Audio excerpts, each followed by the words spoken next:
Today is the second Sunday of Easter, Divine Mercy Sunday.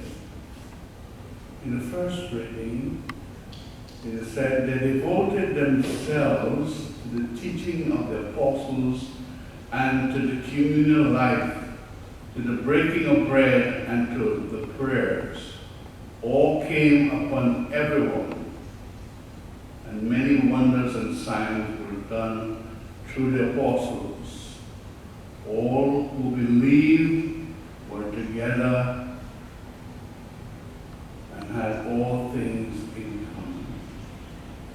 In today's transition, or we translate what happened then to now, our community will generate miracles when we all participate in Bible study, the Eucharist, the Mass, daily prayers, frequently.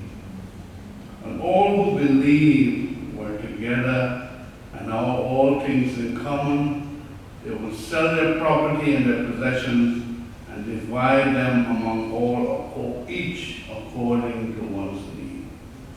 It sounds like communism, and may sound attractive, make communism sound attractive. However, communism and practice is anti-God and is always run by a dictatorial ruling class where everyone is equal in the ability to obtain goods and service. However, this equality is based on a poorer standard of living. Many are poor. The early church system was not perfect.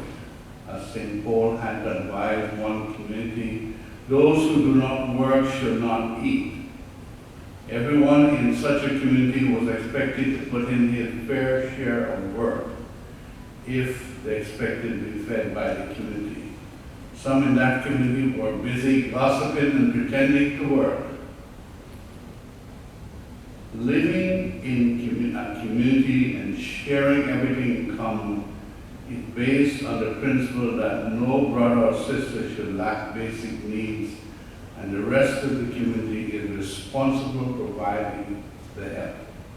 The principle is not negated by the problems that such communities experienced in the past, nor by the preference for each Christian to manage his own wealth.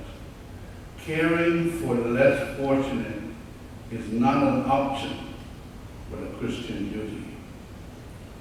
The modern problem is that some Christians refuse to give even when their basic needs are met. They want all their desires to be fulfilled as well before they will help. A sacrifice is when you give up something you need, not desire, so that a person with a greater or more urgent need may be helped.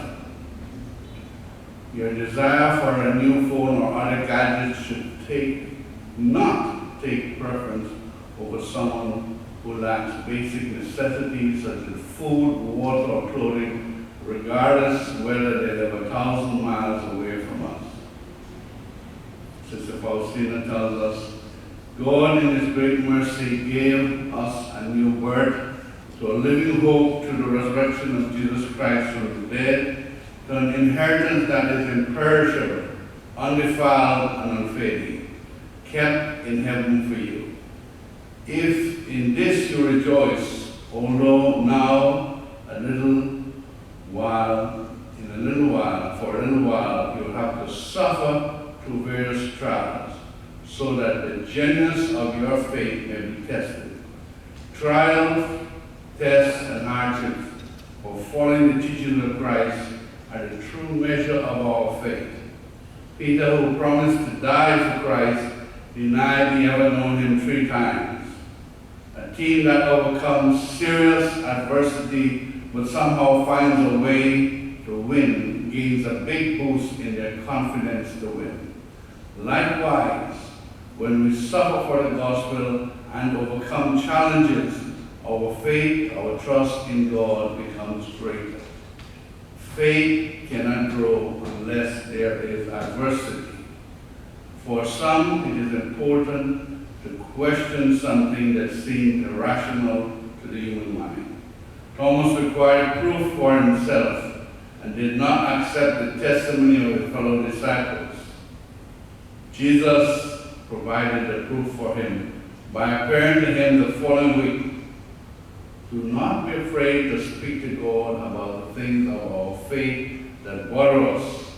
Speak humbly to him and not belligerently. And I'm sure he will find a way to provide you with an answer. We must also be open to answer that we may not understand or like, just like the answers we received from our parents when we were teenagers. And only now, when we have our own children, we can appreciate their wisdom. Thomas is known throughout history as the doubting Thomas. However, when Jesus appeared to him, he did not touch him as promised. He knelt down and declared, "My Lord and my God." At funerals, I often tell family that the deceased, that the resurrected body of the loved one is no longer suffering pain or memory loss or from illness that killed them. Yet in today's gospel, Jesus appeared with his wounds. We often think of wounds as disfigurement rather than battle scars, some of which we are proud to wear. I think Jesus chose to keep his wounds caused by the nails and the lance as a symbol of his love for us. I think we too can choose the scars we wish to wear for our faith on our resurrected bodies. Which ones would you wear?